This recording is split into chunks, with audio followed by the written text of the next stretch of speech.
আসসালামু আলাইকুম ওরহমতুল্লাহি ওবরাকাতু। বন্ধুরা সবাই কেমন আছেন? আশা করি অনেক ভালো আছেন। বন্ধুরা চলুন আজকে আপনাদের সামনে এমন একটি বিষয় নিয়ে আসছি, যেই বিষয়টি হচ্ছে হযরত ইউসুফ আলাইহিস সালামের জামানায় যেই দুর্ভিক্ষ ছিল সেই মিশরের ঘটনা। এমন সুন্দর করে বয়ান করলেন হাফেজ মৌলানা মুফতি ইউসুফ বিন ইকবাল। আপনি নিজেও যদি শুনেন এই ঘটনা, আপনি নিজেও চোখের পানি থামাতে পারবেন না।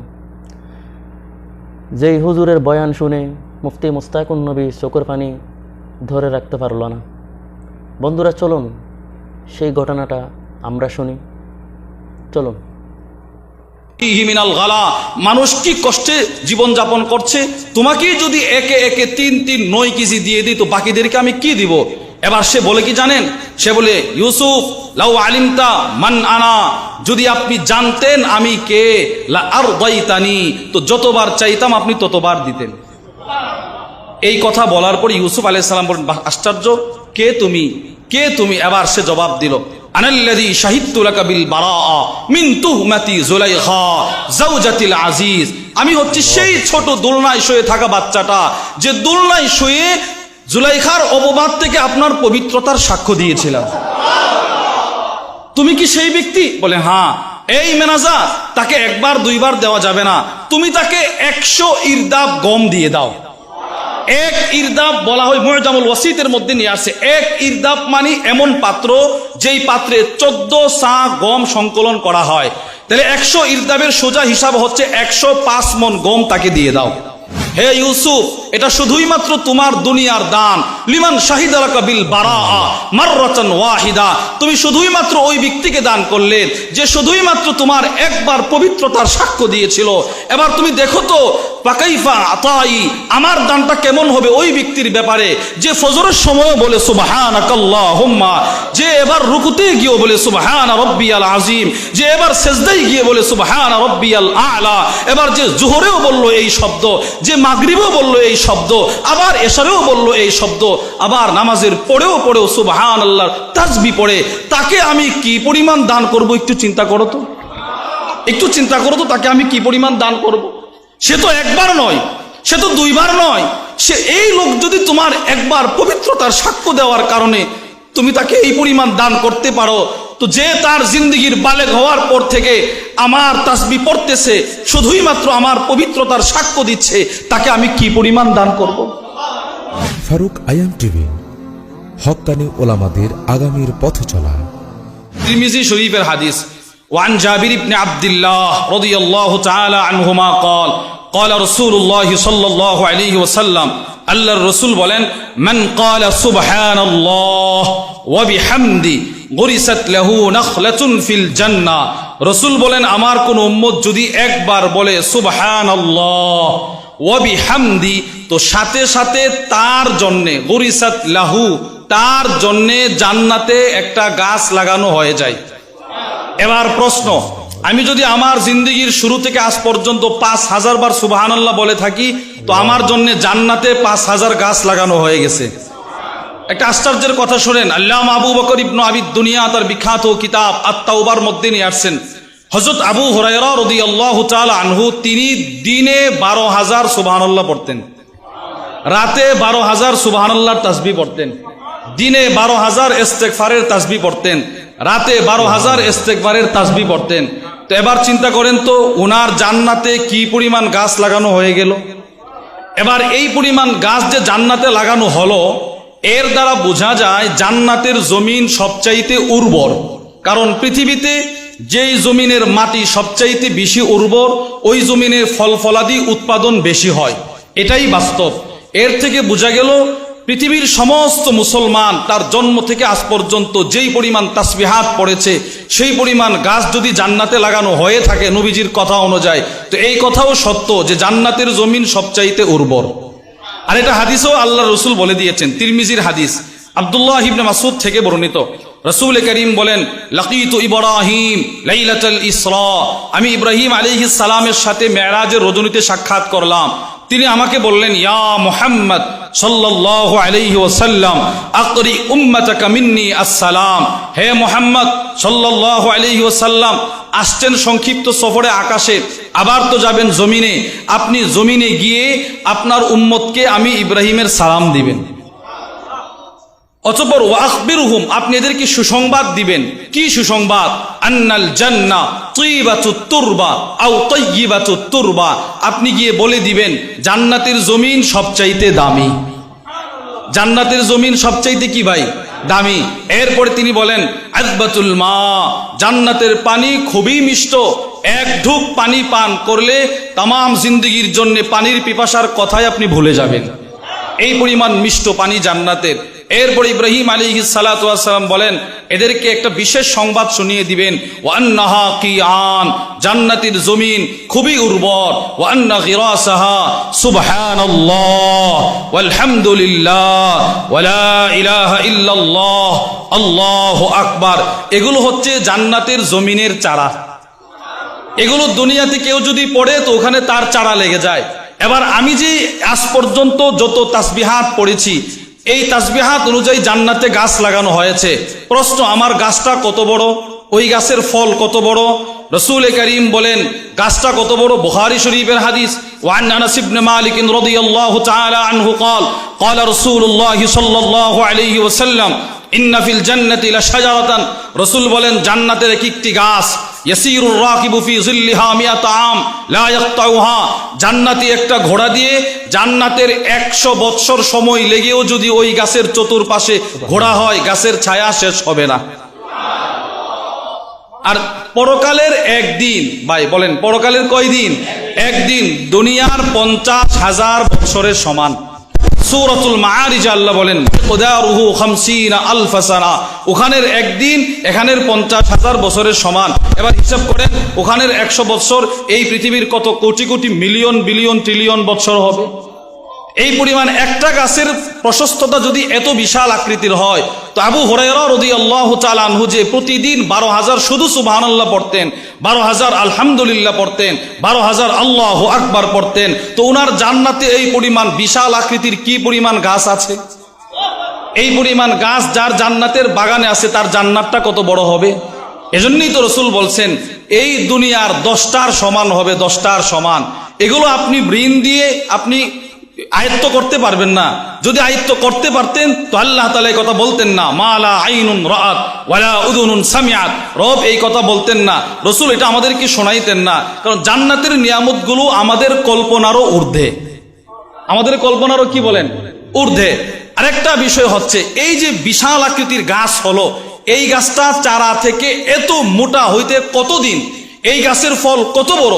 রাসূল বলেন ওই গাছের সবচাইতে ছোট ফলটা হবে পৃথিবীর সবচাইতে বড় পাহাড়টার সমপরিমাণ। এই গাছটা এত মোটা এত বিশাল আকৃতির হইতে কতক্ষণ? রাসূল বলেন চোখের পলক ফেলতে যতক্ষণ ততক্ষণ। বুখারী শরীফের হাদিস, আবু হুরায়রা থেকে বর্ণিত, রাসূল বলেন আন্না রাজুলাম মিন আহলিল জান্নাহ ইস্তাযানা রাব্বাহু ফিজ যারঈ, নবীজি বলেন জান্নাতের এক ব্যক্তি আল্লাহ তাআলার কাছে জান্নাতে কৃষিকাজ করার অনুমতি চাইবে। সে বলবে আল্লাহ আমি কৃষিকাজ করব, তো আল্লাহ বলবে আলাস্তা ফি মা শি, যা চাইলা তা দিলাম, এতেও কি তোমার মন পুত হলো না? তুমি এখানে এই কাজ করতে চাও? তো সে বলবে ওয়ালাকুম ফিহা মা তাশতাহি আনফুসুকুম ওয়ালাকুম ফিহা মা তাদউন, যা চাবো দিলে এটাও দিবেন বলছেন, যা চাবো মুখে এটাও দিবেন বলছেন, এজন্য আমি চাইছি আমি করব। তো আল্লাহর রাসূল বলেন, আল্লাহ বলবে ঠিক আছে তুমি গাছ লাগাও। ফাবাদারা, নবীজি বলেন সে বীজ লাগাবে। ফাবাদারাত তারফা নাবাতুহু ওয়াস্তিওয়াউহু ওয়াস্তিহসাদু ফাকানা আমসাল আল জিবাল, নবীজি বলেন সে বীজ লাগানোর পরে গাছ বড় হবে। কি পরিমাণ বড় হবে? ওই হাদিস অনুযায়ী 100 বছরের সম পরিমাণ বড় হবে। ওই গাছে ফুল আসবে, ফল ধরবে। ফল কত বড় হবে? নবীজি বলেন পাহাড়ের সম পরিমাণ ফল হবে। এবার সে ফল কেটে কুড়িয়ে জান্নাতে এনে খাবে। রাসূল বলেন গাছ ছোট থেকে বড় হওয়া, ফুল আসা, ফল আসা, ফল কুড়ে এনে নিজে খাওয়া, সবগুলো চোখের পলক সময়ের ভিতরে হয়ে যাবে। চোখের পলকের চাইতেও দ্রুত সময় হয়ে যাবে। এই নিয়ামতটা রব কেন দিবেন? কারণ আপনি দুনিয়াতে রবের সবচাইতে পছন্দের কালিমাটার জপন আপনার মুখে ছিল। এজন্য আমাদের হযরত তো নামাজের আগেও বলছেন যে একবার সুবহানাল্লাহর দাম 10 দুনিয়ার চাইতেও বেশি। সুবহানাল্লাহ বললে কি পরিমাণ রব খুশি হয়। আল্লামা মুহাম্মদ ইবনু ইউসুফ ইবনুল জাজারি, ওনার একটা কিতাব আছে আয-যাহরুল ফাইহ ফি যিকরি মান তানাজ্জাহা আনিদ দুনুবি ওয়াল কাবাইহ। এই কিতাবটা যিনি লিখেছেন ওনার নাম মুহাম্মদ, ওনার বাবার নামও। বন্ধুরা, এতক্ষণ পর্যন্ত হযরত ইউসুফ আলাইহিস সালামের ঘটনা আমরা শুনছি, হয়তো চোখের পানি ধরে রাখতে পারলাম না। এখন আপনাদের সামনে এমন একটি সুন্দর ঘটনা নিয়ে আসছি, যে পয়গম্বর হযরত ইউসুফ আলাইহিস সালাম যখন মিশরে ঢুকছিলেন, দুনিয়াবি দাসত্ব জিন্দেগি নিয়ে ঢুকছিলেন। হযরত ইউসুফ আলাইহিস সালাম যখন মিশর থেকে বের হয়েছেন, বাদশাহী জিন্দেগি নিয়ে বের হয়েছেন। সুবহানাল্লাহ।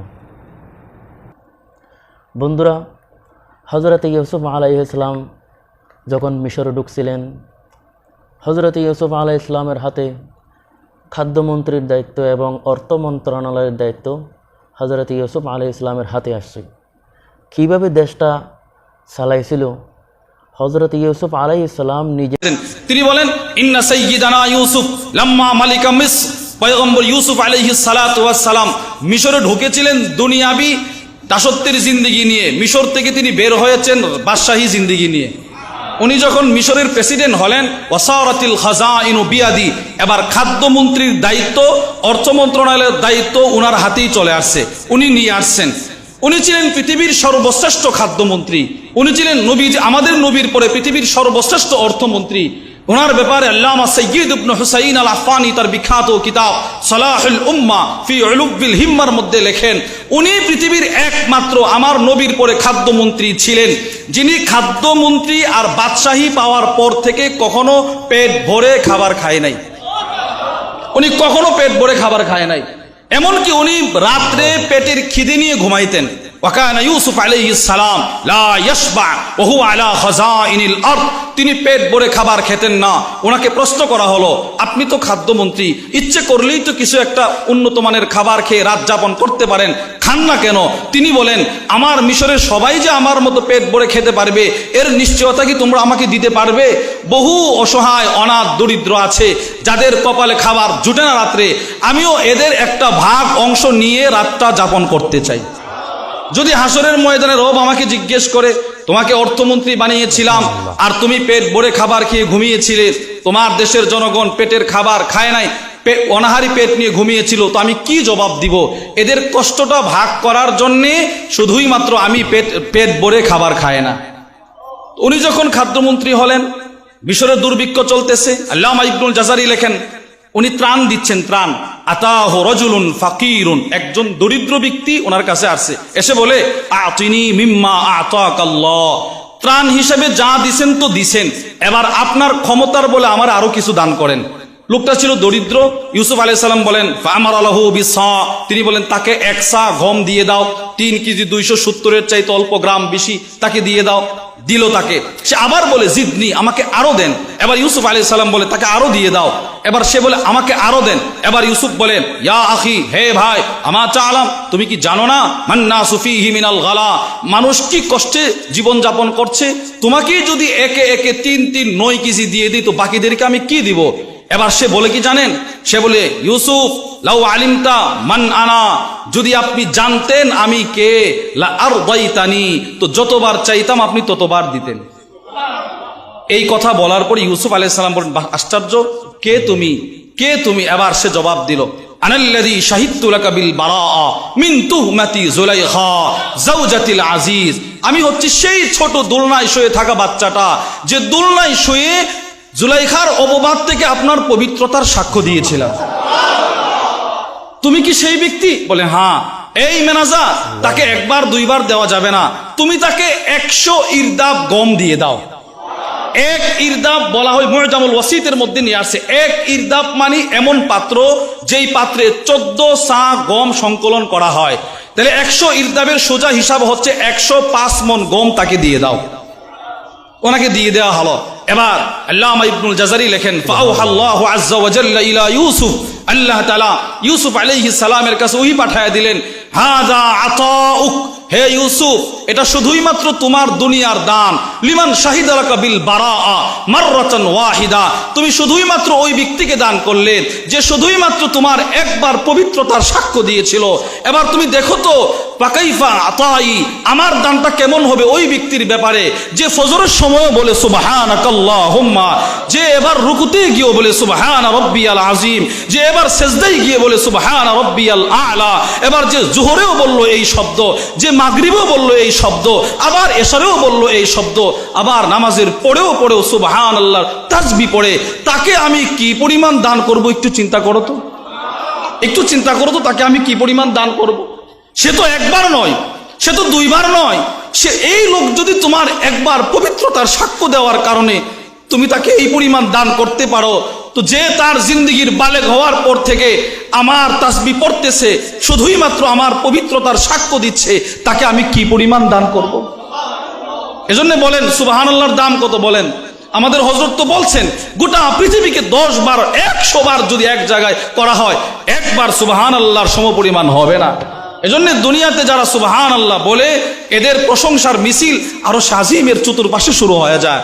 সূরাতুল গাফিরের মধ্যে রব বলেন আল্লাযীনা ইয়াহমিলুনাল আরশা ওয়া মান হাওলাহু ইউসাব্বিহুনা বিহামদি রাব্বিহিম ওয়া ইউমিনুনা বিহি ওয়া ইস্তাগফিরুনা লিল্লাযীনা আমানু, যারা দুনিয়াতে তাসবিহ পাঠ করে, যারা দুনিয়াতে মুমিনের খাতায় নাম লিখিয়ে দিল, এদের জন্য আরো শাজিমের চতুর্পাশে যেই ফেরেশতারা আছে সবাই শুধু বলতে থাকে রব আদখিলহুম জান্নাতি আদ, ওই ওয়াদাকৃত জান্নাতে আপনি তাকে ঢুকিয়ে দেন না আপনি তাকে ঢুকিয়ে। এবার বলেন তো আমাদের এই সুবহানাল্লাহর দাম আছে না নাই বলেন। এজন্যে হযরত ওয়ালা আমাদেরকে শুধুই মাত্র এই কথাটাই বুঝিয়ে দিতে চান যে সুবহানাল্লাহর দাম পৃথিবীর মধ্যে সবচাইতে বেশি। আমি গাড়িতে বসা, আমি এখান থেকে যাব, গাড়িতে উঠব, আমার কি কাজটা আছে? আমার তো শুধুই মাত্র উচিত ছিল তাসবিহাতের আমল করা। তাসবিহাতের আমল আমি যত বেশি করব তো আল্লাহ তাআলার কাছে আমার মর্যাদা তত বেশি বেড়ে যাবে। এজন্য আবু দাউদ শরীফের মধ্যে আছে কেউ যদি সুবহানাল্লাহ আলহামদুলিল্লাহ আল্লাহু আকবারের আমলগুলো 10 বার করে শুধুই মাত্র প্রত্যেক ফরজ নামাজের পরে আদায় করে, তো রসুল বলেন সে মৃত্যুর সাথে সাথে জান্নাতে চলে যাবে। নবীজি বলছেন, নবীজি রসুল বলেন হুমা ইয়াসির, এই আমল দুইটা খুবই সহজ।